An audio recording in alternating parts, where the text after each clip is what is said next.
Hi, everyone, and welcome back for episode 22 of the Simply Wellman podcast. I'm your host, Colin, and I'm joined by my co-host, Chris. How we doing, everybody? Oh, come on, more energy than that. How we doing, everybody? We're just a couple of best friends who are passionate about all things pop culture. If you're looking for lukewarm takes on movies, video games, TV shows, or even the occasional comic, then we have the show for you. I really wanted to run that bit longer on you, just see how many times you could go, come on, dude. Like, more than that, you're like, how we doing, everybody? Well, I'll level with you. I'm getting all frothy about the thought of sushi. Ew. Like, I'm just, Why want frothy? Oh, Which, I'll tell you why. Never mind. I don't want to know. I was going to say which part of you is frothy.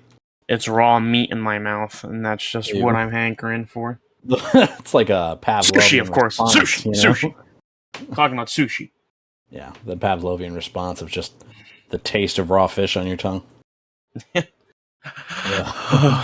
Gets you all watery. That's horrendous. This week we've got a little bit of downtime between significant releases. I just totally manipulate it and just be like, it said here, Colin from Simply Wellman Podcast is homophobic. He says that liking raw meat is horrific. I was like, wait, what? Why is that? Wait. What? No.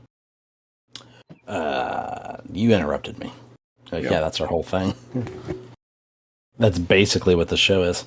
No, so this week we have a bit of downtime between significant releases, and we thought it'd be a good opportunity to talk about cryptids and just general creatures in pop culture with... oh, yeah, and Chris made me put this in my notes, so everybody don't forget to laugh here. I wrote, what with Prey coming out this Friday, and he made me spell it coming as in the verb, and not like the sexual verb. Coming out this Friday, and Chris's Cryptid Corner creeping up on us with a deep dive on, and I put in quotes here, UFOs. I forgot I made you put that in there. I remember the coming, but I forgot the UFOs. Yeah, and then I put in brackets, don't forget to laugh here. It's a joke, of course. Shit gets me every time. It gets me every time. It's funny. He does comedy, everybody. We got dots in here. We got jokes. We got a regular fucking George Carlin in the room, everybody. Fucking Yucko the Clown. Oh, fuck. Bozo the Clown over here. So no, before we talk about our favorite pop culture creatures, I have to say, talking about Buffo the Clown, I have the most horrendous story, and I honestly don't know if it's even appropriate for the podcast. Sorry, everybody. We decided that it was, in fact, not appropriate for the podcast. That is awful. That's horrendous. So before we talk about, all these creatures in pop culture... Let's talk about that creature in pop culture. About that creature. That beast of a thing. We have to discuss... We've got actually pretty light news, honestly. I was doing some research, and I thought since we'd had the big...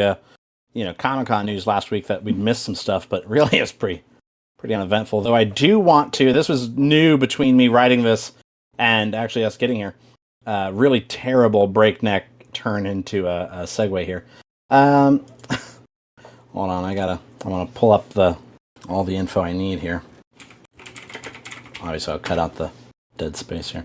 Yeah, Nichelle Nichols, who was Lieutenant Uhura in the original Star Trek series, passed away at 89 yesterday. Oh. So obviously a massive, that's a pretty major groundbreaking role, obviously in pop culture, but also just in general.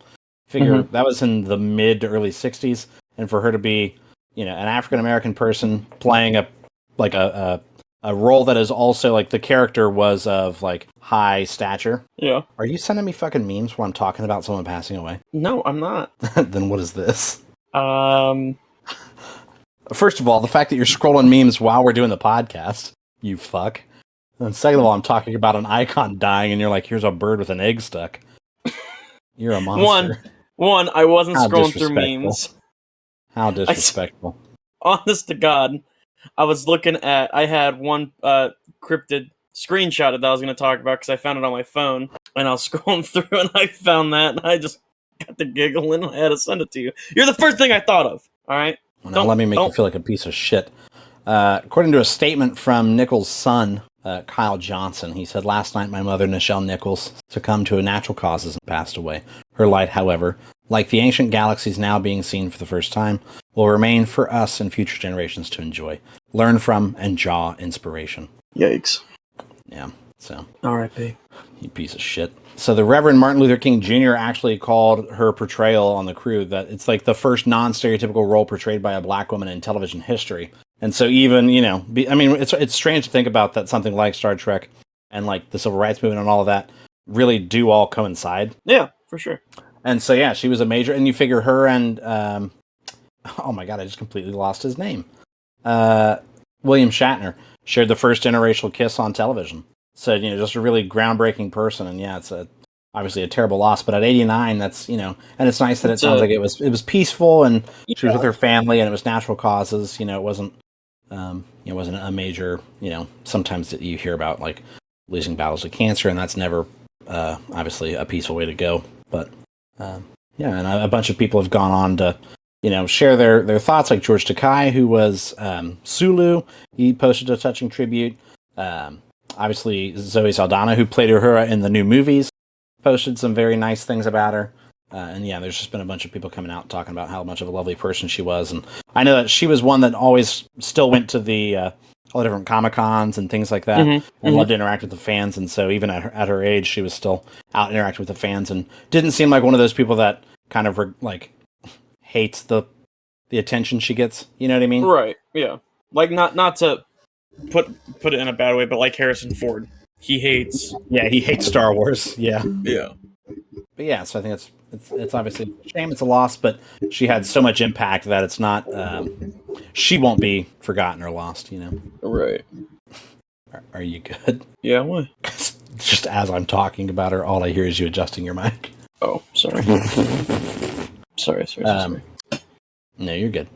But yeah, so that was that. I didn't have any of that written down. That was, like I said, I saw that after I'd already prepared the news. But I thought that's definitely something that you got to talk about. Yeah, absolutely. No, all serious. R.I.P. Rest in peace. So and there's no good way to segue out of it in memoriam. So I'm just going to jump into the fact that Jason Momoa announced on Instagram that he and Ben Affleck would be starring alongside each other in the upcoming Aquaman and the Lost Kingdom. Aquaman, which is currently scheduled to release on March of 2023. Now, this is news insofar as we knew that Ben Affleck would appear as Batman in the Flash, which is now due out in June of next year. And it honestly had kind of made it sound the way that it was announced and his just the things he said publicly that like he was done with the character. And then when everybody heard about the Flash, everybody was like, okay, well maybe that's his last appearance. And it'll be like they'll do some multiversal stuff. Hey, we need you to come in just so we can clean up the story and replace you, right? That kind of thing. But now it sounds like he's going to show up in other projects, and it makes me wonder after he made a public announcement that like I am retiring from this role, and he made that announcement back in 2019. I find it funny that they keep luring him back in, and it's like, are they throwing money at him, or is he having a change of heart? Is there different management that maybe he thinks he can do it? Because I know that between Batman v Superman and Justice League, he was having a lot of personal issues. You figure that's when he went through like his alcoholism and went to rehab, and he had his divorce from Jennifer Garner and things like that. And it was a really tumultuous time in his life. And he actually was originally supposed to star in The Batman, and he wrote the original script for The Batman. And obviously it changed probably pretty drastically from what he had originally written. But he showed his script to somebody, and they were like, yeah, and he was supposed to direct it as well. And he showed the script that he had to somebody at Warner Brothers, and they were like, I really like this, but if you do this, you'll drink yourself to death if you have to do this and go through what you just did in the last, 4 years. And so he kind of decided that, yeah, he needed to step away from it. I didn't know that he wrote it. Yeah. So not the one that we ended up getting. Right, but like a mock-up of it. Yeah, he was originally, he was going to direct, write, and star in The Batman, which did eventually become the Batman version that we got. Yeah, sorry, I'm getting a text. It looked important at first, but we're okay. What was it? My meme? No. Allegedly. I said it looked important. But yeah, so yeah, we're getting old Benny Affleck back as Batman, and I think I wonder, like I said, are they luring him back in? Is he in a better spot? Is he gonna continue to play the Batman? I figure it. Excuse me. I figure it is probably something that has to do with money. Yeah, they're paying him enough to come back. Everybody's got their price, you know. But hopefully they're Whatever doing it is. easier stuff, and he's over Yeah. his battle with alcohol and everything like that. I'm not sure. Yeah.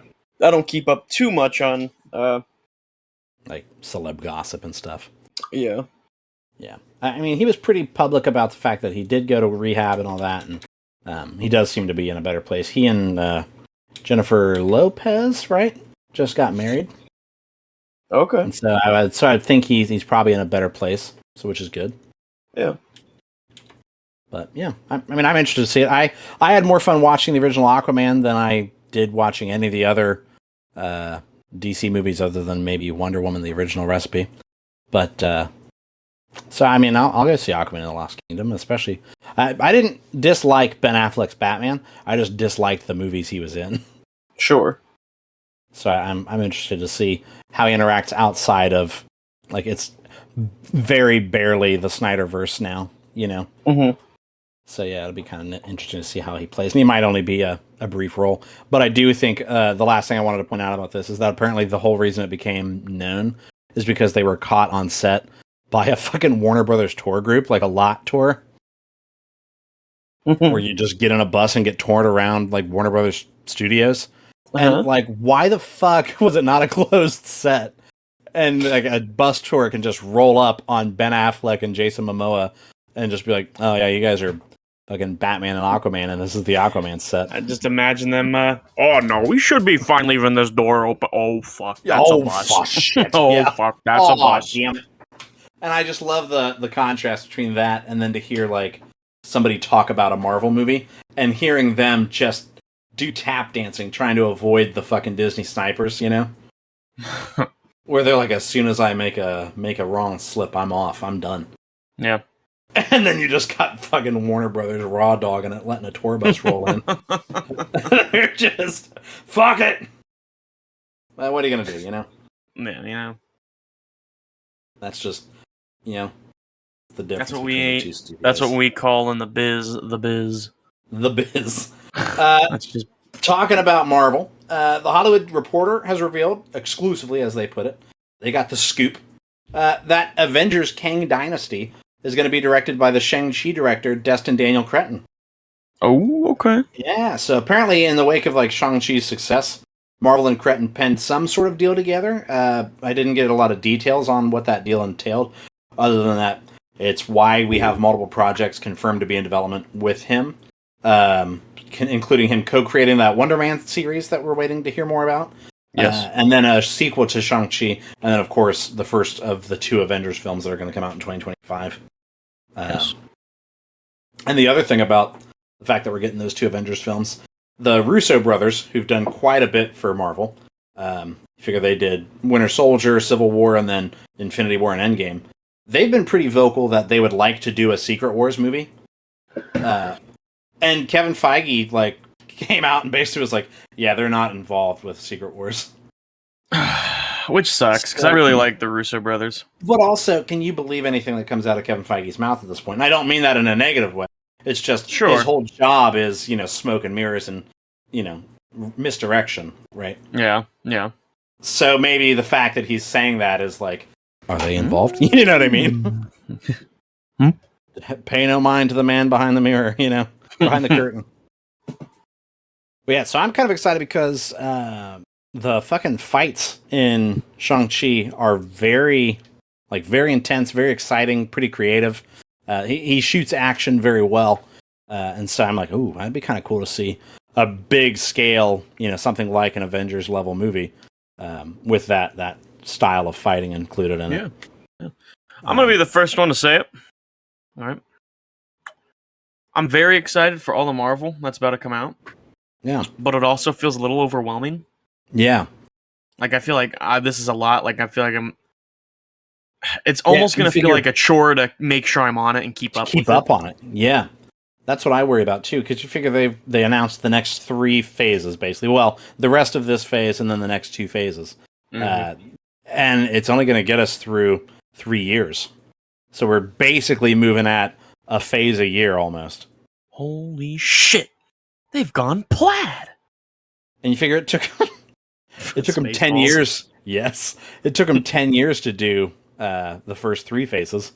Yeah, and now they're cramming that down into 4 years basically. It just feels like a lot. Yeah, and like to see their. Go ahead. It's because of the Batman movie. They listened to this. They listened to our podcast, and they said, "Oh shit, they're onto something. They know it." Like Chris, he was on it. So I'll take what's the one meme? Somebody bring me my money. I'll take a paycheck here, please. Yeah, no, I agree. It does feel like a lot, and like to look at their release, like the timelines that they put up on the screens and stuff. It's like, man, that is a lot. And then to add on the fact that, like, because a lot of them are like Disney Plus series and things like that to keep up on. So it's not just I got to go see a movie. It's a week after week. I've got to keep up on the show. Yeah. And then depending on how packed in they are, it might overlap and you've got to keep up on 2 shows. And then we're both Star Wars people. So then there's going to be Star Wars shows coming up. I worry that I'm going to get like a sensory overload. And I'm going to have to start making decisions on what media I want to actually enjoy and consume. And it's like, at what point does recreation become a job, And what scares me is I already have a massive fucking list to catch up on. Right, yeah, so now you're going to get outpaced. I don't know, man. We could just quit our jobs and do this full time. Yeah, I'm down. We just got to also make money off of this, though. Money shmoney. Let's just money shmoney. We'll just start putting ads in it every fucking 10 minutes. It's just a slog to get through. What is it? Blue Chew? Blue Chew? Yeah, I always see shit for Blue Chew. It's like basically Viagra. Yeah, and like I'm seeing that everywhere. Have you ever heard of cookies? No. That's so cookies is like your fucking the internet and stuff learns from what you look at and is like knows what to advertise to you. So why does the internet think it's got to advertise little blue pills to you? Thank you so much for listening to the podcast. If you liked it, make sure you tell your friends. Word of mouth is a huge thing for us. Oh man! Speaking of word of mouth, if you get your hands on some Blue Chew, send them my way. Yeah, apparently. I like you. Like, you never heard of Blue Chew? And I'm like, nope. Like, oh man, it's everywhere. And I'm like, I wonder why. Not everywhere, it's jokes, There's old George Carlin again. Yucko the clown. Bozo the clown. Yeah. And then, honestly, when I wasn't joking. It's a pretty brief news week. My last piece here is we got news on the GTA 6 protagonists. Yeah, aren't we playing as GTA is one of their first women protagonists? Yeah, so GTA 6 is reportedly going to be the first 3D game of the series that has a female protagonist. Because the first game in the original, in the series was like the 2D top down, and it did have a female protagonist. So this is the first of the 3D games, and apparently the story is going to be heavily inspired by Bonnie and Clyde, and so it's going to feature a couple who rob banks together.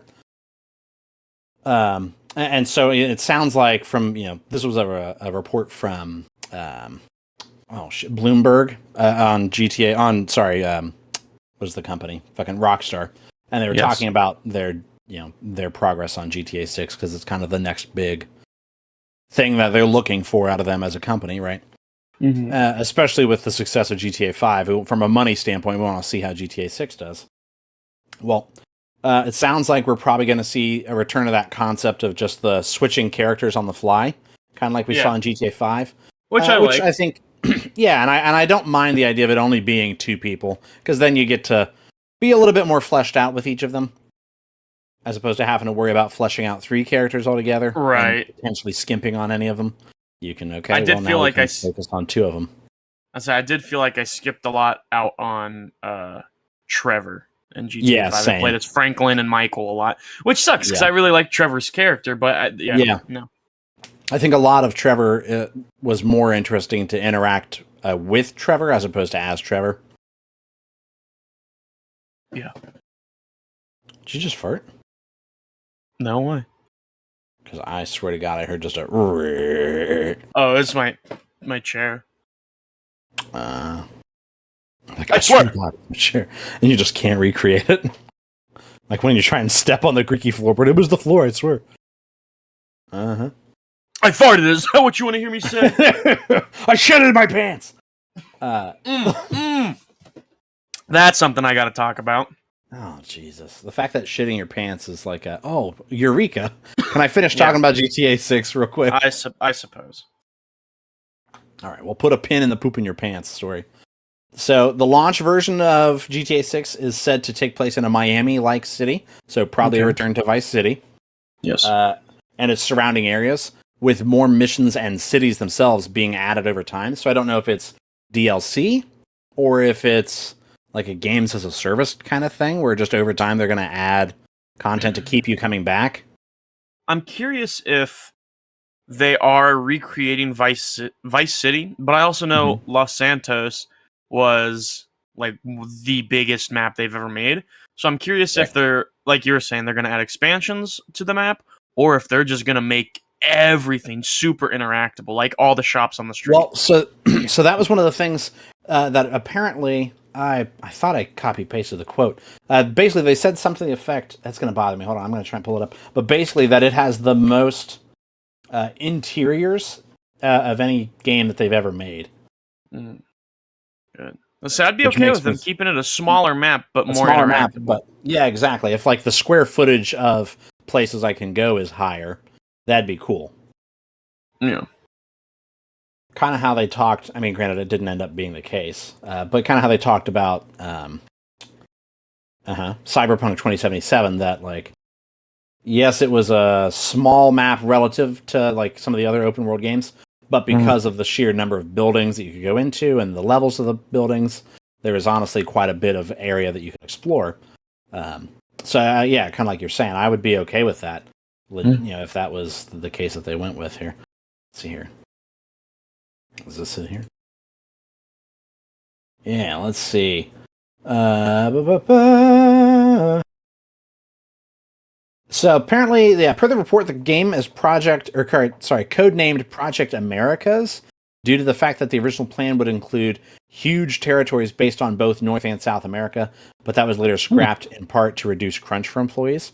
So it's not. It sounds like it's going to be more localized to just the Miami area. Where's that spot here? I was hoping to see that. What is it? Whenever you have like you're shooting something in like South America or Mexico, there's always like that yellow filter. The Breaking Bad orange filter for for Mexico. Yeah. I was hoping to see a little bit of that. Now I can't find the quote here, but yeah, it was something to do with the fact that the interiors, it was the most interior, like accessible interiors in the series. Then I'd be cool with it. Yeah. But Either way, I'd be cool with it.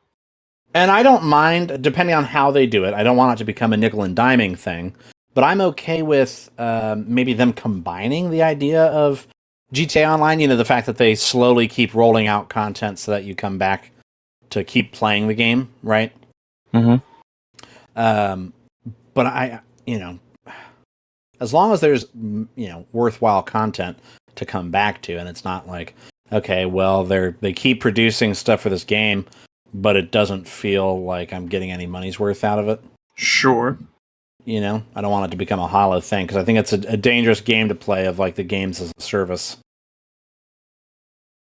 But yeah. No. So let me tell you. Yeah, tell me about you shitting your britches. Well, let me take you back to where it all started. Oh, right? Fuck. It was a nice summer day. 2001. Yeah. No. So, I was driving home from work, and a buddy called, and I was like, "Hey, you wanna come over, catch up, grab a beer? We haven't talked in a while." I was like, "Yeah, sure." One of my good high school friends. And so I went over and we had a beer and we're just sitting there talking. And a couple beers later, we're still hanging out talking. And he was like, "Oh, hey, you want to go to the bar?" And I was like, "Yeah, sure." To the bar, la-di-da-di-da. Next thing we got drunk, and then I came home and went to bed. Woke up the next morning, and first things first, I'm like, "Oh, yes, I must shit." So I walk over, start spraying the bowl, and then I'm like sitting there scrolling on TikTok, watching everything, and my stomach starts to gurgle, and I'm like, right on cue. So I, flush the toilet, so I'm not throwing up in a shit-filled toilet. Stand up, give it a minute, and then I put my hands on my knees, and the second I throw up, I shit myself, and my head Look like a jolted fucking up. fountain at the park, just coming out of different directions. My head jolted up, and instantly I started crying. Yeah, you got to. And then I just got in the shower, and I still went to work. Like you got to, but man, Jesus, it's called the liquor shits, baby. Yeah, those were not fun. Yeah, it was just scary because it snuck up on me. I trusted myself more than I should have. But c'est la vie. Just one time when I was like 11, I did the same thing, except I wasn't plastered. I was sick. Word.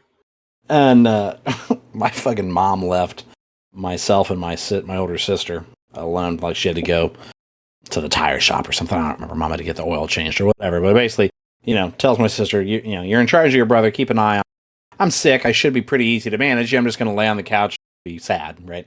Right. And I get up and I go running into the bathroom because I'm going to puke. And we had a bucket like just inside the bathroom door, so I knew I just got to get to the bucket, And so I go sprinting in there and I drop down on my hands and knees and I start puking in the bucket and I just poop all over myself. And I mean, there's just so much of it and it's running down the leg of my fucking boxer briefs and I'm just crying. And my fucking mean old sister is just pointing and laughing at me, which makes it worse, and I'm crying and puking. And every time I You're sob puking and more, I'm crying and puking, and then there's some pooping in there too. Every time I heave, just more shit pushes out, and I can't do anything because I'm actively violently vomiting. Right. And so then I just I'm like, help me, and she's like, no, yuck, and I'm like, I'm a human being, not an animal. So I just fucking got up eventually and shuffled into the bathroom and just got in the bathtub. I just imagine you crawling out. Basically, I mean, I didn't. I crawled in, so I'm because I'm worried about it getting on the fucking carpet and stuff, so I'm trying to get up over onto the linoleum. Yeah, it wasn't great. And that bitch didn't even listen to the show. You have a 1,000-yard stare while you tell that.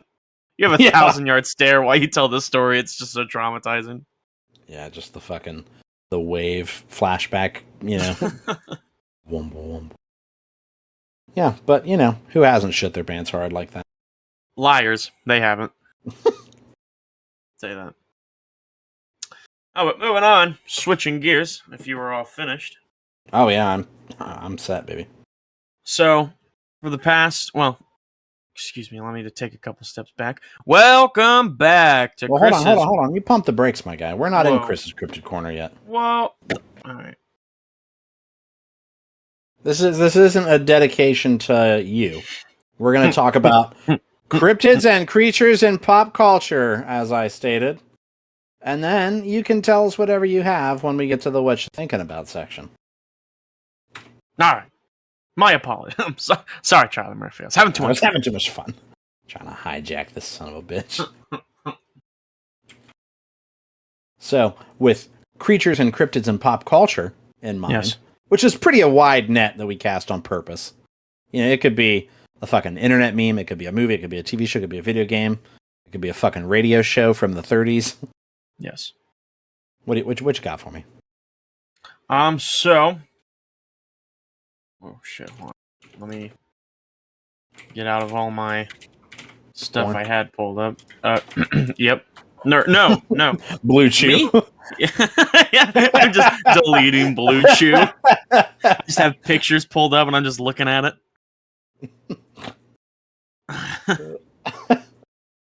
What the fuck? No, it's not. Yeah, Blue Chew if you want to sponsor us.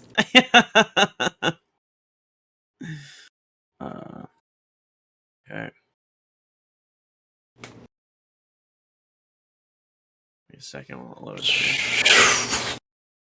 I'm not gonna lie, I did come pretty empty-handed with this, because Cryptic Corner is pretty busy today. Yeah. Why don't you go ahead and start off, huh? I thought you were ready today. I thought I was too. Well, I like that. As soon as I brought up the topic, you're like, I didn't know you were going to throw a curveball at me. It's literally the topic we discussed. I like that you're just chronically unprepared. Easy. Good gracious. No, we're going to sit here and wait. I got to send an email here real quick. You go ahead and find what you're doing. We'll wait. You sent an email to the next co-host. Email my dad. Dad, I think you're on, bud. You're on deck. The Legends of Bigfoot. I'm doing Bigfoot. I gathered. Yeah. The Legends of Bigfoot wait. So are you just reading what Bigfoot the Cryptid is, or are you going to talk about him in movies and stuff? Well, I just figured I'd start off with what Bigfoot is, who he is, and where he came from, and then I was going to talk about the game Bigfoot. All right, word. Yeah. So, the legends of Bigfoot go back beyond recorded history and cover in the world. In North America, and particularly the Northwest, you can hear tales of 7-foot-tall, hairy men stalking the woods, occasionally scaring campers, lumberjack hikers, and the like. That just sounds like homeless people. I was going to say it's just a on stilts. Yeah. I got a it's buddy. Just two hairy hobos on one on the other one's shoulders, like they're trying to get into an adult movie, scaring campers, making them drop their stuff. Bigfoot is known by many titles with many different cultures, although the name Bigfoot is generally attributed to the mountainous western region of North America. The common name Sasquatch comes from Sam Squanch, the Salish Squatits, while the Algonquin of the north central region of the continent refer it to a Witico or Wendigo. Oh shit! Other nations tell a large creature that, much like a man, but imbued with powers and characteristics. The Northern Plains believe that the Rougarou appeared in times of danger, and other nations. Okay, hold on, it just stops. There's a picture. Hold on. We could probably just talk about the game Bigfoot. Like, people know what Bigfoot is. What? All right. I mean, if you're interested in bringing up the history of everything, that's cool. But I didn't plan on doing that for everybody.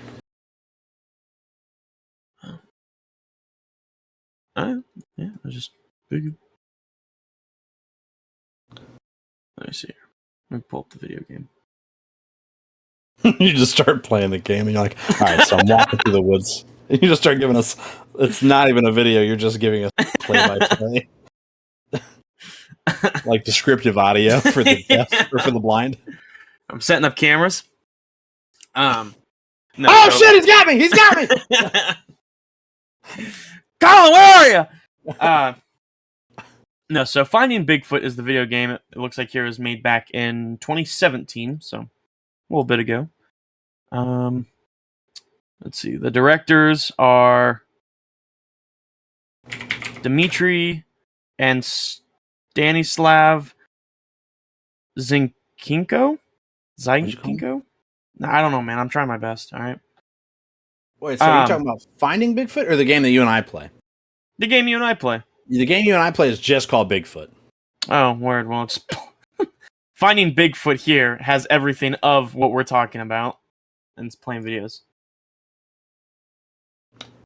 Shit, they're putting out a new Yellowstone Park map. Yeah, dude, I saw that. We gotta play that. No, so it looks like it still came out in 2017. It's developed by Cyberlight Game Studio, and the engine's Unreal Engine. But basically, I mean, you and I play this shit all the time. Pretty good, yeah.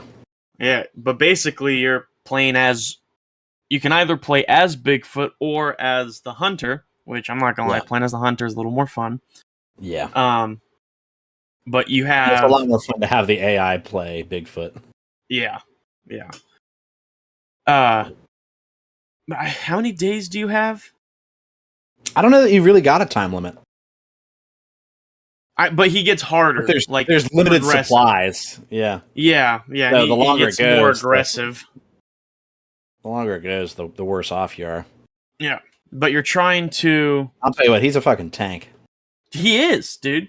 But the whole premise of it is you're trying to kill him, right? Trying to take him out. Are the victory conditions that you kill him, or you get like the pictures of like basically all the evidence of Bigfoot and what happened to those campers? I think so. If so, I haven't won it that way. We've always won by killing them. Yeah, but the thing is like finding all the evidence. We got all the bodies because there's a group of campers that went and they all died, and but they went missing, quote unquote. And you find all of them, and we found all the bodies. But there was still other stuff to be found, like clues and evidence. But, so you're just trying to collect as much info and everything like that. But it's this huge park, and you got to set up cameras, booby traps, bait. But he can also set up traps where it's like, what are those traps in the tree where you step on the rope and it grabs your ankle? Snare. Yeah.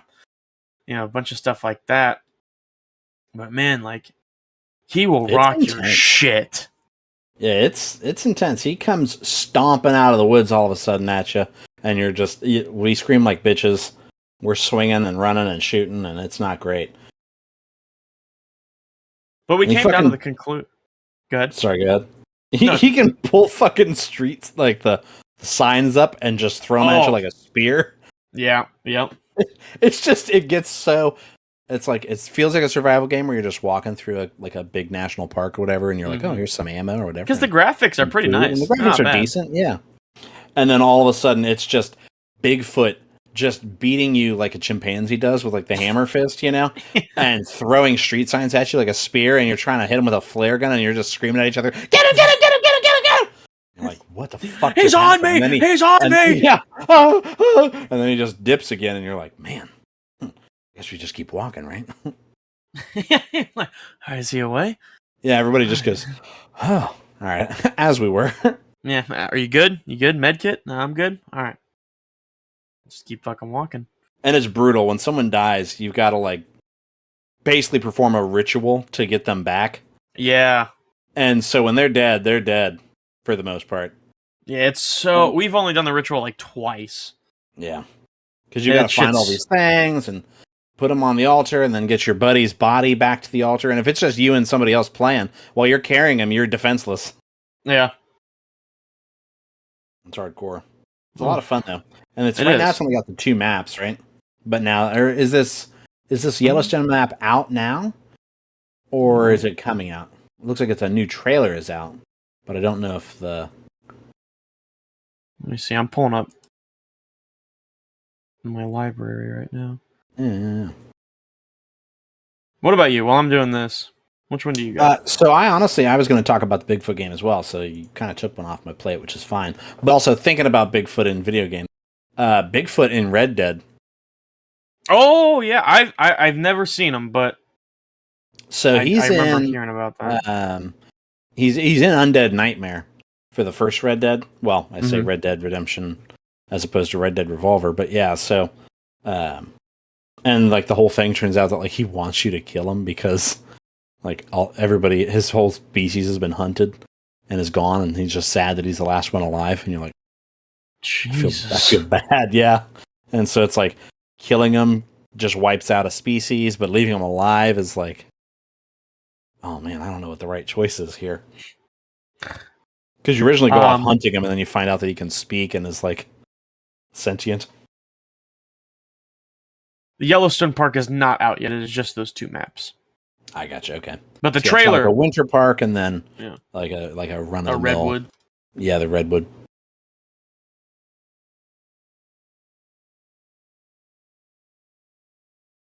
You there?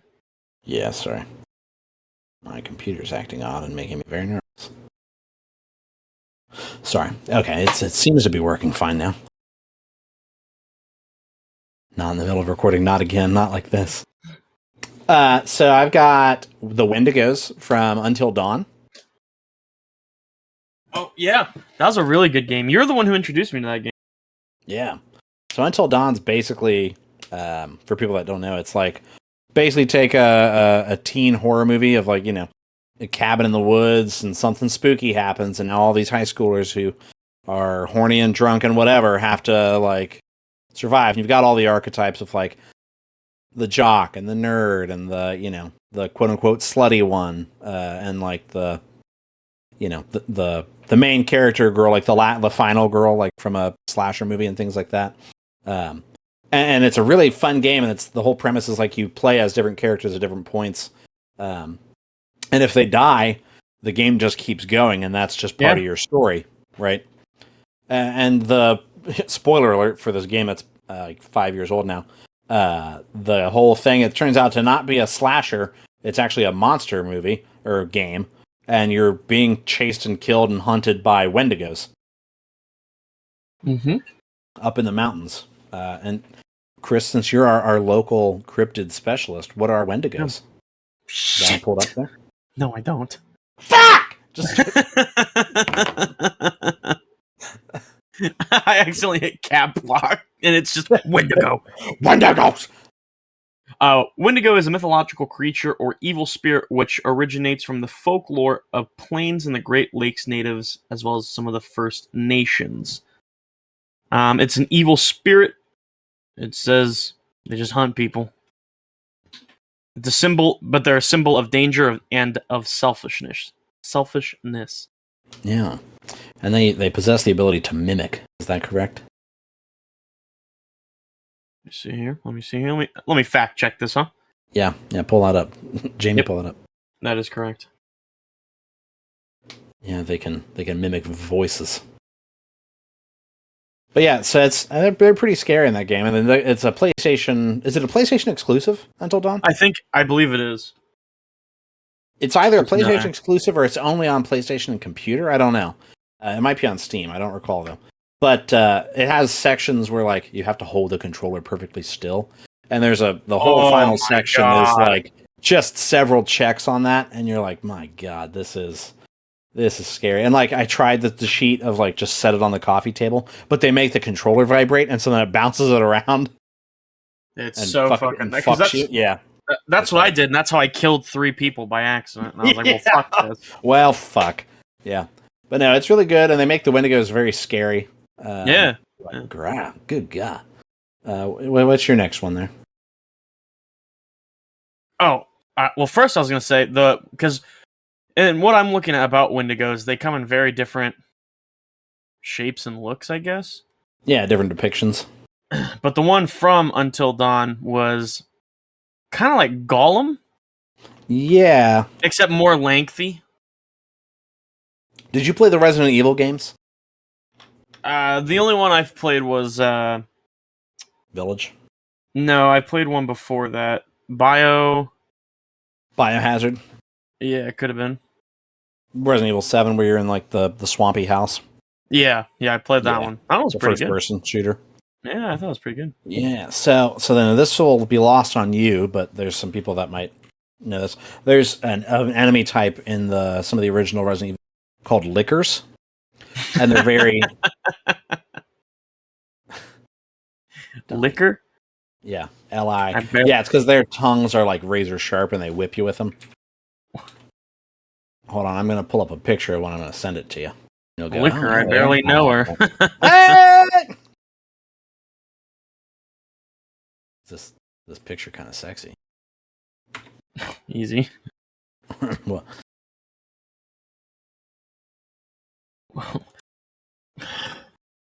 Look at the mouth on that thing. She's single or what? But no, it's not that. That's kind of the closest thing I could think of. Like, here's one of it on the wall. This is good content. Me sending you pictures and you going, "Oh wow." Oh yeah, those things are meaty too. They got no skin, but they still got Yeah, the there's no meat. skin, so it's all the muscle. Yeah, and their brains just exposed, which seems like a flaw. Wow, that's a video game. Yeah, but yeah, that's the thing that I always think of is because like they've got those razor claws, you know. Mm-hmm. But yeah. Well, taking what you said, segueing it into my next one, when you said shapeshifters, I'm not sure if there's a proper name for it, and I don't know too much about it, but it is a lot in pop culture nowadays. Originally starting in the film The Thing, it is a shape-shifting alien. Yeah. That's trying to essentially plague the Earth. I think the original one came out in the 50s, and then they did a reboot in the 80s, and that one was really popular. Yeah, and then they did a weird like prequel sequel in like 2010 or 2008. Something like that. But so the whole premise behind this, and it's in the game, it was super popular for a little bit, Among Us. Yeah. The same concept of kind of like that, what's the word I'm looking for? Like, not like a killer, kind of, but it's an alien, right? But so yeah, and kind of playing on that paranoia of it could be any of us. Right. And which from a historical or like societal standpoint makes sense that in the 50s and 80s that would be popular because of things like the Red Scare. The idea of the enemy could be just your neighbor. Yeah. And the fear of communism spreading. That's probably why it was really popular and scary at the time. Yeah. But so I just think that one's really cool, of pop culture. You know, basically the whole, I mean, the movie and the game. If you've ever played the game Among Us or seen the movie The Thing, Red it's is just sus. I know that. Red is sus. Yeah, I know the memes. I've played a couple games. I wasn't good at it. Oh, dude, I used to play the shit out of that game, and then it became. I do remember one time you and I played it together. Yes, and I was the killer. So good. No. When I was and you and like I helped you and stuff, and then I got and you were like, I was so mad. I remember there was one I was playing, and you were playing with me. And everyone's typing in the chat, and I had to go run and take a piss real quick. And there was an emergency meeting, and it was me, but I had everyone convinced it wasn't. And so I came back, and I was like, "It wasn't me, I swear." And they all voted me already, and they're like, "No, I'm so sorry." And then it was you. I was pissed. I had that game in my hands. I was in my prime. I remember we got it. There was probably in that same session because I think I've only ever played it in that one sitting. You and I were playing, and it was like you, me, and two other people, and there's only one killer left, and it was you. And I figured out that it had to be you, and I'm like, and they were trying to pin it on me, and I'm like, no, and I literally pulled out the vote him, if not him, then me, you know? Yeah. And you were like, you son of a bitch. I was like, that works every fucking time. Laying out the detective work too. I'm like, you were with this person, I was with this person, blah blah blah. You know, I'm laying it's gotta be him. If it's not him, then it's me. All right. And they voted you, and you were like, motherfucker. Yeah, I was so mad. Yeah, you're right. I think the memes kind of. It just became a lot of like kids and shit. Mm-hmm. But no, I do like the concept of like a shapeshifter. The idea that it could be just, like I said, it could be you, you know? Yeah. Including that eeriness at the end of the thing, where they, he takes the drink and is looking at his compatriot there. And there's that theory that he offered his friend the whiskey, but it was actually kerosene from where he was making the Molotov cocktails. Mm-hmm. And, his buddy takes a big swig of the liquor, and so then he kind of gives him that look. And so the theory is that like he was giving him the kerosene to test to see if it was his buddy or not. Mm-hmm. And that the implication is it's the thing. Oh, and was this the one in the 80s? Yeah. When was that? The end of the movie. When they get in the snow truck and they're going to leave. Yeah. Oh, no, and they think they crash got it. into the building. Right. Well, and he offers his buddy the kerosene, or the liquor. Like, here, you want a drink of the whiskey? Mhm. And he takes a big swig, and he's like, yeah. And it's kind of like, all right, cool, we're good. We're going to get out of here. You know?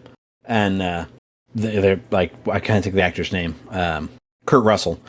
Yeah. Kind of has this like long shot of his face where you're like, this is it just why are we hovering on his face? And there's a fan theory that it's because he actually offered him kerosene instead of whiskey, and he took a big old drink of it. The fuck? My helpers. You got your little helpers. Yeah.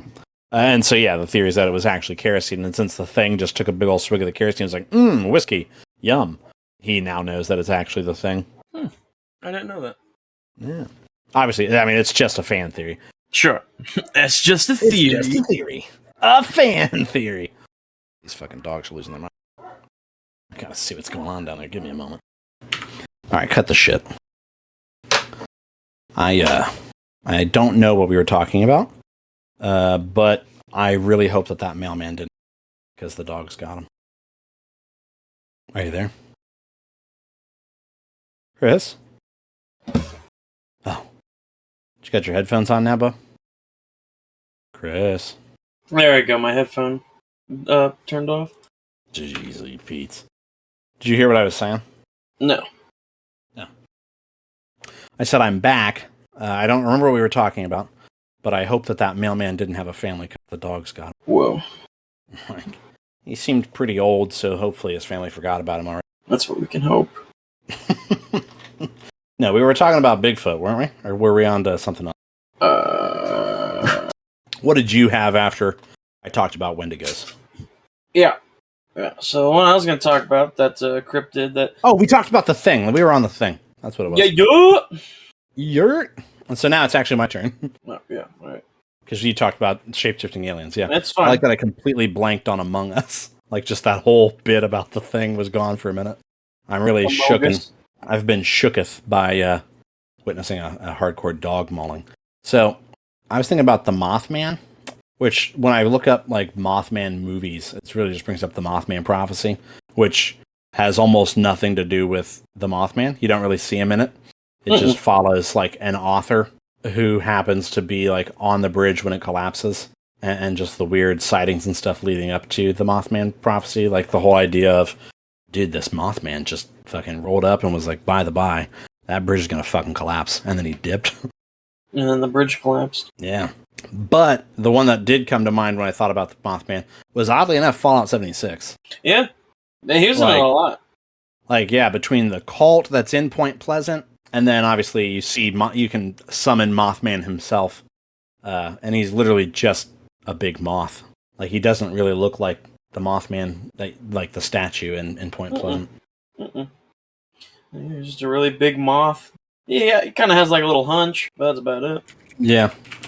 But I like the Mothman as, like, just the weird experience of, like, he just rolls up in the 60s, and then, like, kind of reappears a little bit, and then just kind of hasn't really shown up again. Like, it's such a weird, brief set of sightings, and then, like, the bridge collapsed in, like, 67, and, like, 46 people died, and then, like, nothing. And then that was it. Yeah. Which I think adds to, like, is this a real thing? You know what I mean? Yeah, because it's just this once, nobody's making up tall tales about it. I was like, did he really just come in and say he's going to dip? I'm sure. Yeah, I mean, I'm sure in the area, people are always like, "Oh, I thought I saw the Mothman," you know. But on like a large scale, yeah, no, it's a pretty contained experience. Like I said, just over a couple of years leading up until the bridge collapse. In fact, I think it's a year. Let me pull it up here. Yeah, from November 15th to December 15th of the following year. So yeah, just over a year, and then like that's it. Apparently. He was added to Batman's rogues galleries as a villain. Fucking Mothman, what was he up to? It's called Killer Moth, but he's literally Mothman. So he's not fooling anybody? Yeah. Batman's a cryptid hater? Batman just beating the shit out of Bigfoot, the Mothman, the fucking White River Monster. Yeah. What was it? The skunk ape? Yeah, the Florida skunk ape. Yeah. But yeah, no, yeah, Mothman. Dope as shit. I like it. Yeah, yeah. I like Mothman. I can get behind him. And apparently, like, everyone down there, like, everybody from Virginia. Is it West Virginia or Virginia? In West Virginia. West Virginia. Everyone in West Virginia believes in it. Oh, yeah, there's like a Mothman festival and shit.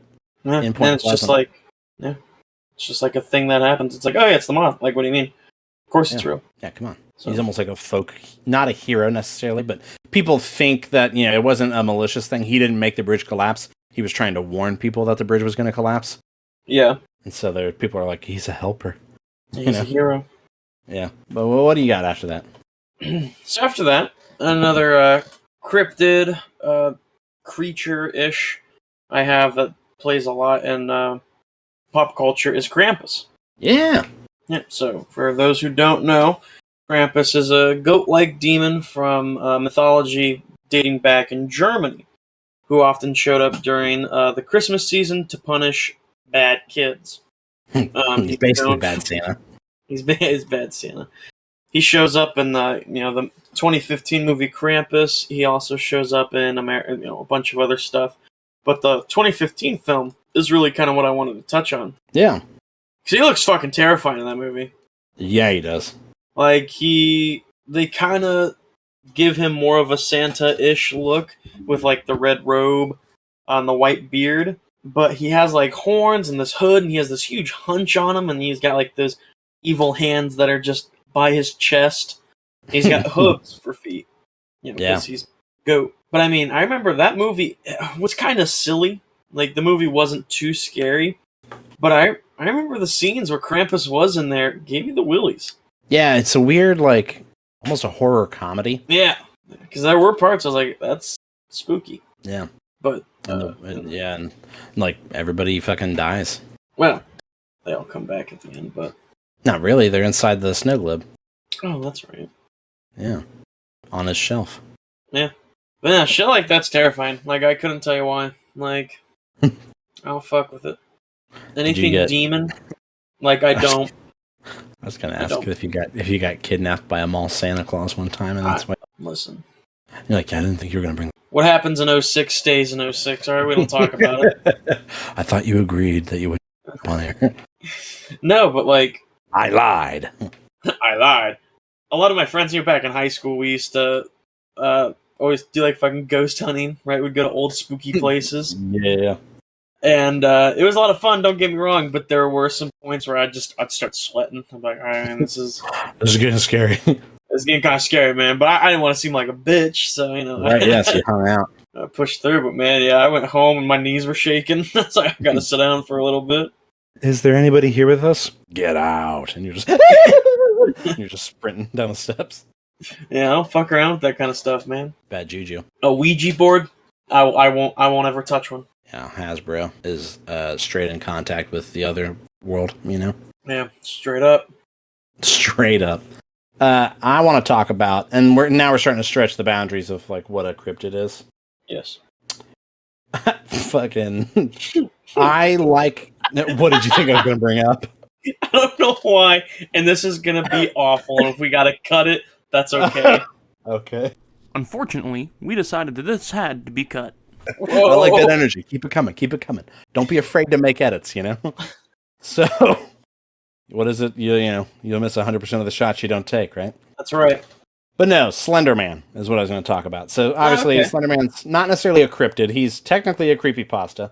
But we had talked about off-air the idea of, like, modern folklore basically being like creepypasta. The internet creates these scary things, and especially with the invention of, like, YouTube and being able to just shoot a video on your phone and makes like a spooky short film and post it for everybody else to see. Well, I actually want to do a little bit of like history of Slender Man, like you talked about a little bit with Bigfoot and bringing up what like the Wendigo is and things like that. Because apparently Slender Man started off as like basically a creepypasta, but there was a creative Photoshop contest on Something Awful, which is a forum. And basically the idea was that they were supposed to do these photoshops of a paranormal picture, basically. And so they took pictures from that are like black and white photos of kids on playgrounds and put, in the background, this weird, tall, slender man with no facial features and just strangely long limbs. And a suit. And a suit, exactly. And created this lore behind it that he's a mythical creature depicted as a tall, thin figure wearing a black suit and a blank face. And according to legend, he can stretch or shorten his arms at will and has tentacle-like appendages protruding from his back. And depending on the interpretations of the myth, the creature can cause memory loss, insomnia, paranoia, coughing fits, photograph/video distortions, and he can teleport at will. And it's inspired a bunch of fan art, creepypastas, mockumentary series, games. Yeah, I mean, it was like really the first major like indie horror game that I remember playing. Like seeing someone play, like no, not trying to throw any shade or anything here, but like I back when PewDiePie was a thing, he played what was it, Slender the 8 Pages. Yeah, and I was like, "Ooh, that looks good," and I was like, "Well, I'll download it." And that game scared the shit out of me. Yeah, it was scary. It was really scary. And then there's a YouTube series called Marble Hornets that is pretty student filmy, like from an acting standpoint and some of that. But like I remember, it scared the shit out of my sister and I. Like it's definitely the kind of thing that you don't watch by yourself at like 2 a.m. You know what I mean? Like on summer vacation. Dude, I fucking hate to this day.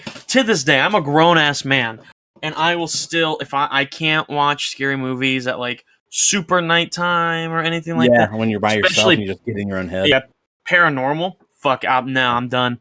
I'll like wash my hair and I'll like wash my face really quick so I can open up my eyes. Yeah. Yeah, fuck that. Nah, ain't no ghost getting me. Catch a lacking. No way, no how. Catch these hands is what they catch. And then a weird, like, gonna bring it down a couple notches here. There was a real life, like, attempted murder caused by... I know this! Slenderman, holy shit! Yeah, oh my god! Yeah. So I'm going to pull up the Wikipedia here just so I don't get any of the facts wrong. So on May 31st of 2014... Are you laughing at the idea of pulling up Wikipedia to get facts? Yeah. On May 31st in 2014, in Waukesha, Wisconsin, United States, two 12-year-old girls, Anissa Wire and Morgan Geyser, lured their friend Peyton Leutner into a forest and stabbed her 19 times in an attempt to become proxies of the fictional character Slenderman. Leutner crawled to a road where she was found, and she actually recovered after 6 days in the hospital, which is insane to me. That like 19 stab wounds, and she's what did we say, 12 years old? And she lived. And she lived and drug herself to safety. But so Wire and Geyser, the two girls, were found not guilty by mental disease or defect, which I think is fair. That there's obviously some sort of mental unwellness there, right? Sure. For them to think that if we kill this girl, we're basically going to become Slenderman. Mm-hmm. And they were committed to mental health institutions for sentences of 25 years to life and 40 years to life, respectively. So after 7 years, Wire was granted early release and will be under supervision until the age of 37. But Geyser remains in her service. So, yeah, what the hell? So apparently, I don't want to get into all the rundowns of everything, but just obviously it's something that had a major impact on the internet and things like that. And obviously this is it didn't like cause a bunch of killings and things like that. But the fact that it had enough widespread knowledge and input or impact that like these two girls who were unwell saw this and were like, oh man, it was convincing enough to them that they believed it wholeheartedly. Yeah. That's and nuts that they were able to 19 times, dude. That's a lot, man. Yeah. And like they were her friends. Yeah, imagine the trust issues you have after that. Yeah. Yeah, that's insane. Imagine, you don't want to talk to nobody. Mm-mm. But yeah, I remember reading that. Like I forgot that it was all the way back in 2015. It feels like it was more recent than that. But yeah, that was major news and stuff. And Slenderman, just the idea of an internet created folklore leading into video games, movies, and then like a real life attempted.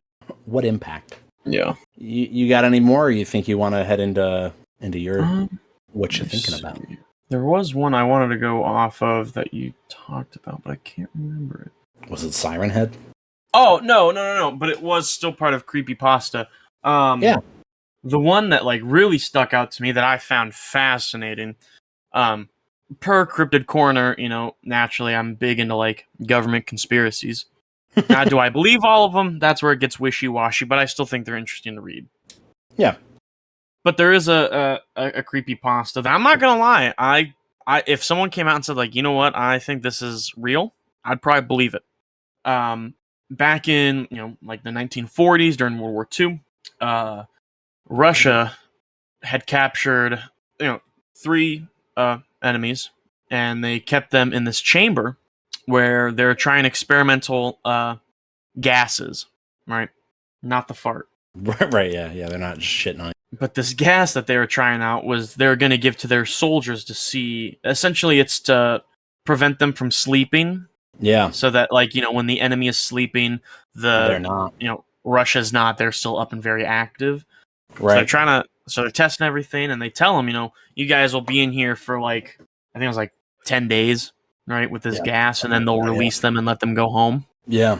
Or if not, they'd get killed. So really, it's like, you're going to do this. Right, yeah. And this gas is released, and they don't sleep, and everything's going fine. And they all start going crazy, and one of them starts screaming to the point where it rips his esophagus to the point where he can't speak anymore. Jesus. Yeah. And one of them, I think one of them died. Yeah, for sure. Yeah, one of them I think got devolve into cannibalism. Yeah, I think that's what it was. They eat one of them. Yeah. And that's how they die. The other one starts screaming and starts scratching his face to the point where he can't talk. He's out his eyes. Yeah. And then one of them, he doesn't want to leave the room. He says he wants to go back in. He wants the gas. And he starts going on saying we all want this gas is right. It's a gas. But he wants to go back in the room, and they're talking about this gas like it's a deity. Yeah. But all of them, well, both of them, soon as their eyes closed, because it was as soon as their eyes closed or something like that.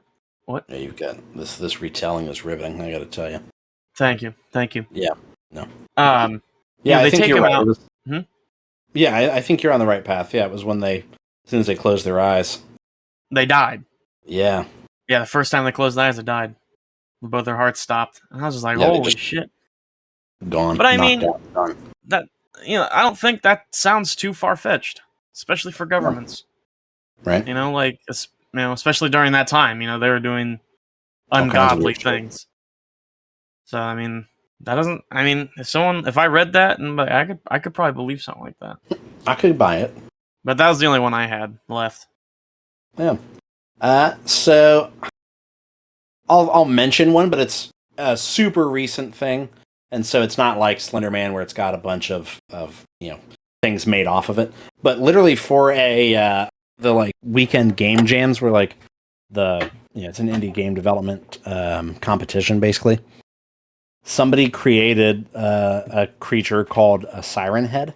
Okay. Now I know what the Siren Head looks like, and we talked about it briefly, but other than that, I know nothing. Yeah, so let me pull up the fill me in, baby. The monster wiki. So, Siren Head is a humanoid monster created in 2018 by the Canadian artist respectfully known as Trevor Henderson. Siren Head was described by Henderson as the, quote, static physical form of unfathomable supernatural entity. Word. Siren Head is approximately 40 feet tall, can see without having any eyes, doesn't eat despite having organic teeth, is rarely seen in areas with large populations, and is usually stationary but can move very quickly if need be. It uses its telephone pole-like appearance to hunt humans. Siren Head has become extremely popular over the recent years after very well-known YouTubers such as Markiplier, PewDiePie, and Jacksepticeye made their own videos about the creature and its various media and unofficial. Many fan-made video games featuring Siren Head exist, though they are not made by Henderson himself. I know they added a mod in Fallout for. Yeah, it got really popular, like they talked about when those YouTubers were playing the video games about it. Mm-hmm. But it is scary, this idea of just this giant. I mean, it looks like a tree or a pole. It's very tall and thin, and its face, it just looks like the tornado sirens almost. And the fact that you'll just be like out in the woods and just a siren will start going off and you're like, what the hell is that? And then just comes stomping out of the woods and eats you? What the hell? Pass. Yeah. Welcome back to Gas or Pass. Getting eaten by Siren Head? Pass. Yeah, big pass. But no, yeah, I do. I just, again, the idea of like just an internet created folklore creature, it makes me think of the way that storytelling has evolved through the way that internet has changed things. Mm-hmm. But I do think it's crazy how, like you're saying, they just create these things. Which, dude, makes you said the whole thing with Slenderman. It made me think of. Do you remember when the fucking clowns were a thing? Oh yeah, dude, I remember I was still in school at the time. Yeah, and you would have been in like middle school because I think I was in high school. Yeah. And I remember we had to lock the doors and go on a lockdown because I think it was like fake, but somebody called in saying that there's a group of clowns. No, there's a group of clowns walking around the building. And so they locked down and called, parents and police and stuff like that. All I remember is I didn't have to do my math test that day, and I was like, score. I just like the idea that for like a summer in like 2011, there's clowns out to kill people. Everywhere, dude. That seems like yesterday. That was forever ago, though. Yeah. Oh, it's wild. Well, it leads me to a question for you. What you been thinking about, bud? Yeah. So welcome back to Chris's Cryptid Corner.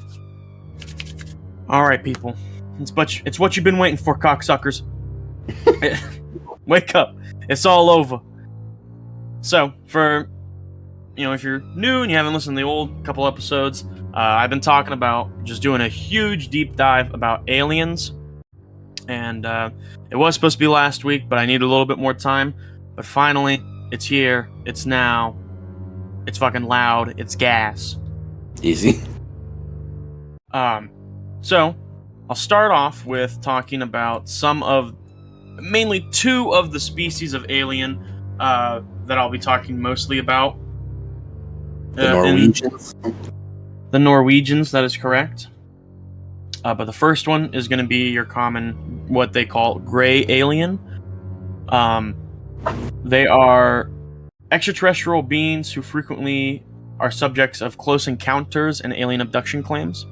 The details of such claims vary widely, but typically grays are described as human-like with small bodies and smooth gray-colored skin, enlarged hairless heads, and large black eyes. Let's see, and then it jumps down here. But this one here, they get their name, a lot of it from Roswell. Sure. Which if you don't know Roswell is a city in New Mexico, the southern east of New Mexico to be exact, that had a bunch of sightings, but one of the biggest sightings for an alleged UFO crash was in 1947, and we'll be digging into that later, but I mean, it's at a point where there's UFO museums, research centers there, panels, libraries, everything like that they have just about, alien interactions, which is huge. So the first one here that I wanted to talk about, let me see. Many Americans, this is the Roswell aliens and their ship are still there. And this is what the theory is. So many Americans believe a UFO, in parentheses, and its extraterrestrial crew crash landed in the New Mexico desert near Roswell on July 2nd of 1947. They also believe that the site was cleaned up by Air Force from nearby Roswell Army Air Force bases, which would make sense because, the time given. Right, yeah, exactly. Eyewitnesses reported that a 3-foot-tall gray-skinned alien died in the crash, according to Lauren Coleman, the co-author of "quote-unquote" Weird Ohio. Weird Ohio. Ohio's not real. It's just a given. Yeah. I love seeing those memes where it's just Ohio's not real. So that the idea that Elden Ring just takes place in Ohio. Yeah. They and their space write were shipped off to Wright-Patterson Air Force Base, notorious for the name Hangar 18. Everyone else has been trying to get there ever since. Senator Barry Goldwater supposedly asked the USAF Curtis Lee May if he could see what was inside. Lee May told the senator that not only could he not get in, but he should never ask again. Yeah. So, I mean, Don't stuff like fucking that. bring it up. Yeah, don't ever ask. So, I mean, I think that's just nuts. But let me see. I can click this link here. Do it, baby. Click Dive that a one. little more. Well, it dives in a little more of the next one I wanted to talk about. These are all just a couple cool sightings that I was poking through. Yeah, neato. So, but the second one does intertwine with the first one, talking about the tunnels under Wright State University were originally meant for the Air Force, which is by the Wright-Patterson Air Force Base. Yeah. So, just down the street from Wright-Patterson Air Force Base is Wright State University. The school has a convenient system of underground tunnels that allow students to make their way to the class despite sometimes chilly weather outside. And it says that there's claims of almost 2 miles of tunnels that are underground, which is nuts. That's fucking bananas. Like, Some locals 2 believe miles that, of tunnels. yeah, I mean, just underground, like, of course they'd have to originally be, what school would fucking do that? Right, yeah. Like, no one cares. But some locals believe that during the Cold War, the base was a prime target for the Soviet ICBMs. Or ICBMs. Yeah, intercontinental ballistic missile. Bingo. So naturally, they assumed that the tunnels were a part of the base's plan to escape nuclear blast and radioactive fallout. Others think the tunnels were a part of an abandoned separate military facility. The truth, as usual, is far less interesting, according to Wright State's newsroom. Okay. Mm-hmm. Right, of course they're going to say something that pushes it on the rug. The first Right. building on campus was basically off the grid. When the next building went up 2 years later, the electrical systems of the two needed to be merged, so they built a simple tunnel between the two buildings. Eventually, they started allowing everyone to use the maintenance tunnels to move between buildings, which doesn't make sense. That doesn't add up to me. No, not at all. No. Since when would they let them use the maintenance tunnels? Right, that's fucking... That's fucking... Yeah, I don't buy it. Not one bit. Yeah. I wouldn't buy that if it were free. Yeah, that's right. Let's see. Dayton. Okay, so here is more about Hangar 18, which is the one we learned about. Still part of Wright-Patterson. Yeah. Oh, excuse me. This is Dayton. This is new, so please bear with me. Yeah, this is a huge thing. That. Anyways, so a lot of these we are talking about do involve Air Force museums. As well as Ohio. So whatever is going on in Ohio, we need to check out. But this one here... Ohio is for lovers. Maybe Ohio is for aliens. Ha! Bingo. Got it. So this one here does take a little bit of a jump, but I still thought it was interesting to hear, especially since the Wright-Patterson Air Force Museum and Roswell. So Chris Woodyard, author of Haunted Ohio, believes she's constantly followed while walking around the cavernous museum as she tries to read the information panels. She writes that many airmen were very attached to their planes, and some of the pilots seemingly live in them still. Ooh.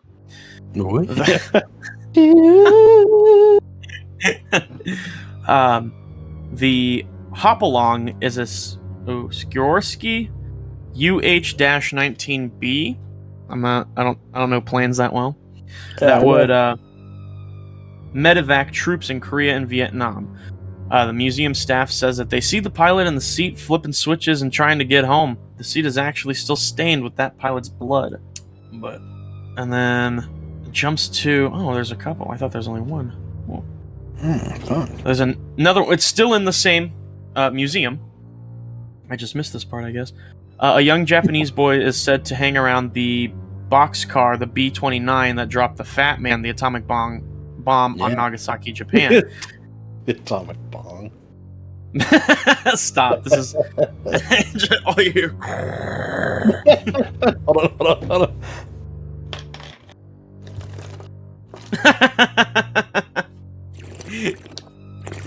it like cut out ever so slightly, so it was just silent for a minute, and then you just faintly hear. No, drop the Fat Man, the atomic bomb, on Nagasaki, Japan.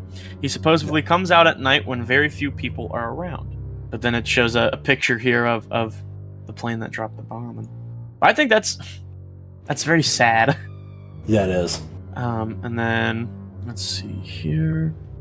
I gotta tell you, it's a shame that isn't your last thing, because that segues into my heart, my what you're thinking about really well. Oh, shit. Well, do we want No, you're good. No, you're fine.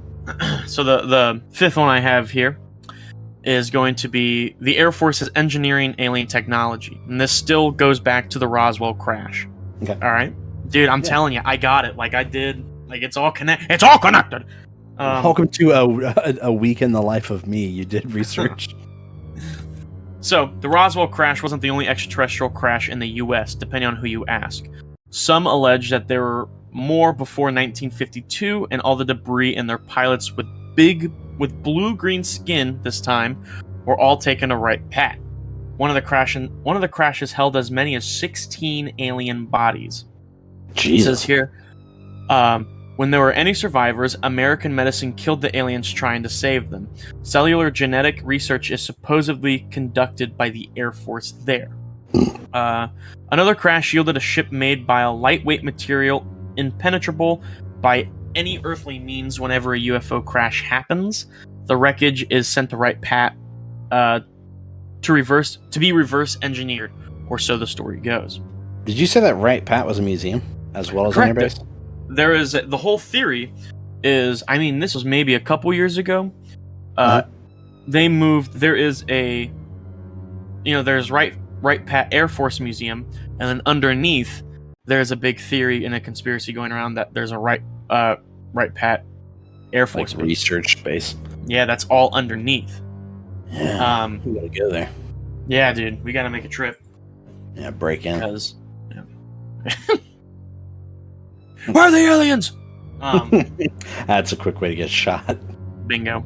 But some believe technologies from UFOs at Wright Pat include fiber optics, lasers, night vision, and the integrated circuit and particle beams. So they believe that those are some of the ones that we did not figure out on our own. Damn. Yeah, it could be that we just reverse engineered it. Mm-hmm. We're like, oh man, these guys were onto something. And then, let's see. Here. But on the same note, do we want to take notes from the dudes that crash landed? What losers? What? So do we want to take notes from the dudes that crash landed? Like, no. Boo. Obviously it didn't work. I just imagine they are too fucking turnt. Right? Nobody's watching nobody's watching the wheel, and they're all just fucking breaking it down. And then the last second, they're fuck, and they try to pull out, and they're all just die, right? And we're like, what marvelous creatures! Yeah. And they just got fucking just like Malibu and Tito up there, and just. Did you say it was 3 of them? Huh? How many of the bodies? It says that there are 16 originally. Jesus. Like, yeah, 16 bodies. So 16 aliens. Just a charter bus. It was a party bus, is what it was. It was someone's bachelor party. Nobody's watching the wheel. Someone's bachelor party, and they just got fucked up. Dude, I am just dying over the fact that one of these aliens is like, dude, I gotta step away from the wheel right now. What's happening is What's too going important. On back there? Yeah. He thought he put on the cruise control, you know? Yeah, he autopilot. He's, all right, I gotta get back there. Yeah, and they're all like, there he is, you know? There he is. And the computers are like, whack, whack, whack. He's like, oh, shit. I was driving. Fuck. Moving They're in all slow ripping motion. bongs, taking shots. Yeah. He is fucked up, and he's like, I'm good to drive. Yeah, I'm good to drive. I'm solid. Like, they tried to take the keys from him, but he just like, I'm good, I'm solid. Oh my god. It was just a fucking party bus. God damn, that's how I wish it was. Like, if aliens are really like that, I want it. They're just getting turned up. Oof. Fuck. But, other than that, Colin, what are you thinking about? I'm thinking about all right, so yeah, hard handbrake turn here. There's this fucking podcast that I've always listened to like off and on, but I've picked it back up here recently, and it's called Hardcore History. Okay. And I don't think I'm I don't think I'm gonna bolster his listeners, because he's like an OG podcaster. He's been doing it for like a better part of 2 decades, as long as podcasting's been a thing, really. But he is a historian, like he's a history buff and a journalist who has started. He does his podcast, and basically he does very in-depth, long-form podcasts that are really well researched and well edited together. And he'll do like 6-hour episodes. Jesus. About different topics, and a lot of times he'll do, so like a multi-part series. So like what my gateway into his content was a 7-part series, I think, on World War I called A Blueprint for Armageddon. Okay. And it is phenomenal. It does a really good job of like humanizing a lot of things, because it's hard to like empathize with somebody 100 years ago, right? And so it does a really good job of like giving you primary sources of like here's a first person perspective of someone that was there, right? Right. And he does really good. He's got a good narration voice. And his whole thing about it being hardcore history is he kind of talks about some of the stuff that might have been glossed over in history class. Sure. So, like, for example, you mentioned the atomic bombs. And I've been listening here recently, when I picked it back up, to a series called Supernova in the East. And it's about the Japanese Empire leading up to the end of World War II. And basically their rise and then eventual, fall there at the end. Yeah. And just some of the stuff that I'm like, I didn't know that. Like, obviously, I've learned about World War II, and I know that the Pacific was really not a great place for any of the people fighting there on either side. It was, a pretty nasty war. But some of the details that get either left out or glossed over in like history class, or even on like the History Channel, is astounding. Like some of the methods of torture, and the Japanese at that time were the soldiers were like known for committing suicide to avoid capture. Oh my god. And not just like in like the ceremonial ways that you picture that you've like might have seen in movies, like what's it called, seppuku. Yeah, that's what my first thought was. But like he talks about, there's several different eyewitness accounts of them like pulling the pin on a grenade and just holding it to their head. Oh my god. Yeah, and it's like those are things that you don't know, like that's how bad it was, And so then you're like, man, that puts a whole different light on, when a lot of times when people think about World War II, they think about, the war in Europe and then like the dropping of the atomic bombs. But there was a ton of really hard, nasty war that took place in the Pacific way before, the bombs were dropped. And I just think he does a really good job of somehow managing to stay unbiased, where like he doesn't paint the Japanese as like a fully just one color, they're the bad guy, right? Sure. He talks about like on a person to person level, here's one Japanese soldier who thought this wasn't great, and he does a good job of laying the groundwork within their culture of here's how culturally they could get to a place where that was commonplace. Which I think is an interesting way to do it, so that it's not strictly like, American exceptionalism or Japanese bad or anything like that. It's strictly here's the facts and here's the story. And he does a really good job of that with everything he does. And yeah, like it's easy to binge it if you're into history. Obviously, you have to have an interest in that. But yeah, he does a good job of conveying it in a narrative way, and I think people should check it out. That makes me, that makes you think, like, because obviously, I do feel knowing the importance of history and how fucked up it was. It's like I think that would have been, I say neat, but not in that kind of way. I think it would have been neat to know that, to get a better understanding. But it is kind of like, that's very intense. Yeah, so it's like, how do you, at what age do you think? Right, yeah, when do you learn that? Yeah. Right. because I remember, God, I can't remember when it was, but I know it was late middle school, early high school, could have been.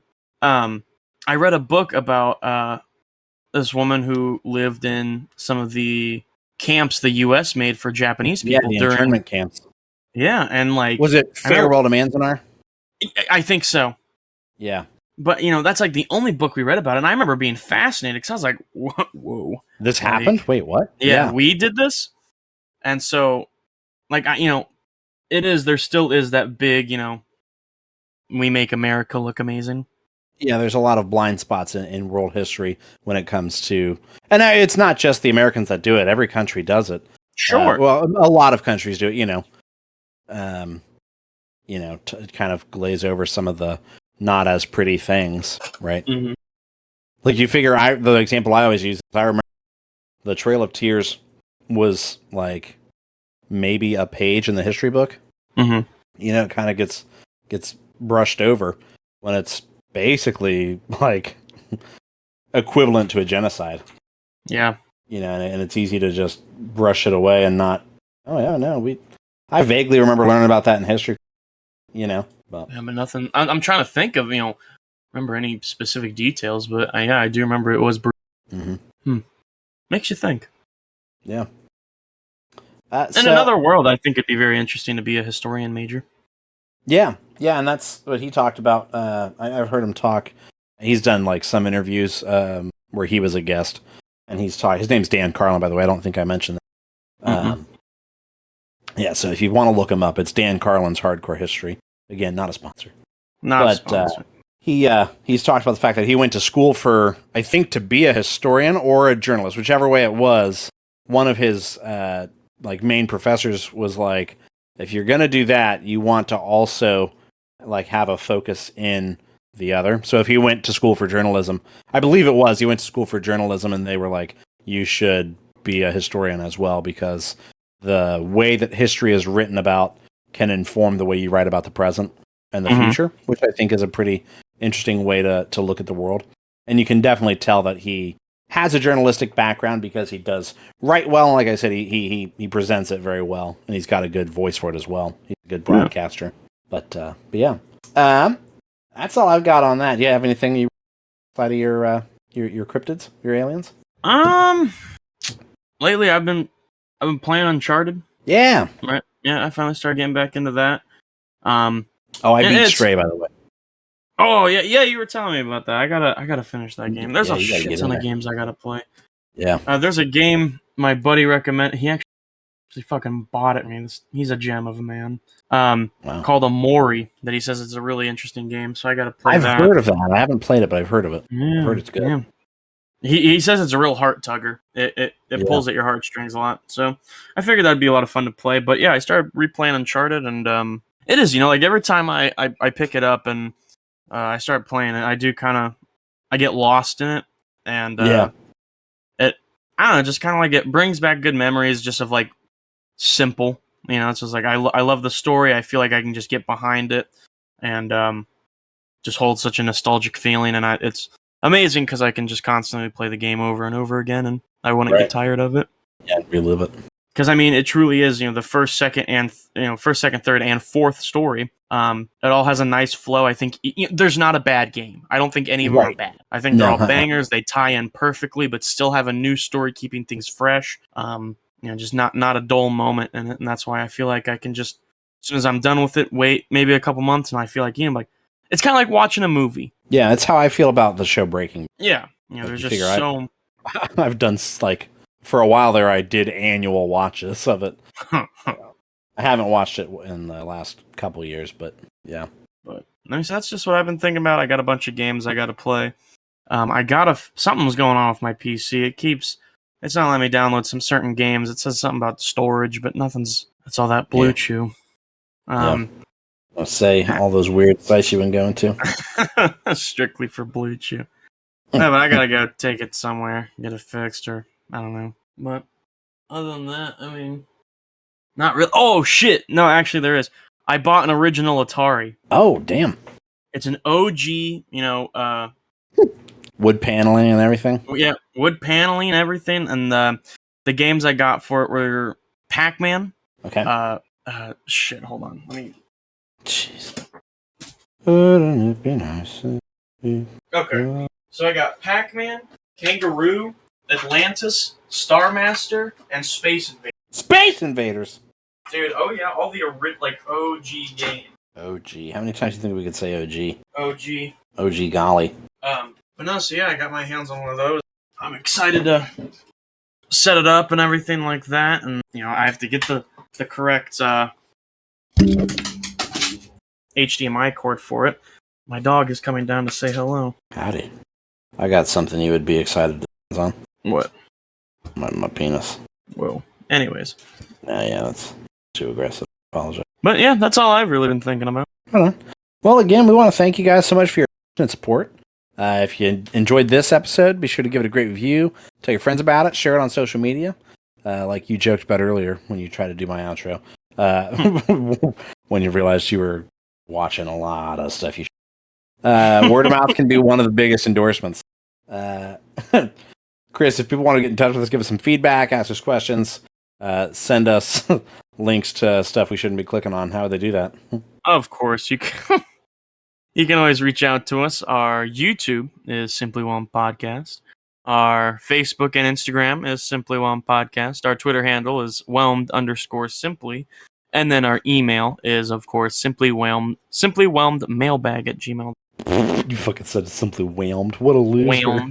Whelmed. Simply whelmed mailbag. Shut up. Shut the fuck up. Yeah, so I'm thinking next week. Next week it is. We'll be discussing Prey, which should be out on Hulu this Friday. So I'm pretty excited about that. I thought it was in theater. I ain't gonna lie. No, I know. No, even when I brought it up the first time on the show, it was a Hulu exclusive, so shows how much you listen, I remember. Bingo. That wasn't a fart. Pretty excited about that movie. I hope it's going to be good. It's the same director as 10 Cloverfield Lane, so I've got a lot. Oh, yeah. I'm going to poop my pants, so thank you everyone so much for listening. That's the end of the show, Chris. Tell everybody bye. Bye. Oh, fuck, it's coming out. Fuck.